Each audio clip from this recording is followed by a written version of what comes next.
What you're saying, Shelley, is that even though we don't know the scale of the change that's coming for definite, we absolutely know that there is change coming, and that's why it's so important that we plan now for changes in the future. Absolutely. When you're looking at the projections, it can become quite confusing. There's lots of models and there's lots of jargon. The thing that I think is most important to remember is the difference between possible and probable. The probable range of climate projections is what we think will happen. That is very likely to happen. The possible range is the high-end scenario, sometimes called the high plus plus scenario. And this is possible, but we don't think it's likely. But when we're making plans, it's always good to plan for the worst. So now we understand why we need to adapt. Emma's going to tell us about a really useful tool that can help us to make that happen.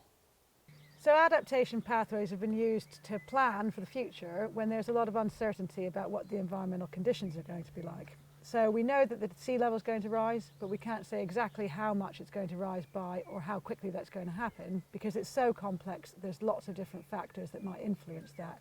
We know that weather patterns are going to change. We have an idea about how they might change, but we can't say precisely what's going to happen, for example, by the year 2100. So adaptation pathways allow you to plan, taking into account those uncertainties. A simple example is if you needed to build a seawall and you knew that it needed to keep out 1 metre of sea level rise, but you are aware that there could be 2 metres of sea level rise, then it would make sense to build your foundations strong enough to support that higher wall if you need to raise it in the future. That way you're not cutting off your options for the future. So by plotting all of the different options that we might need going forward into the future, it allows us to take that first step with confidence because we know that we're not closing off options that we might need in the future.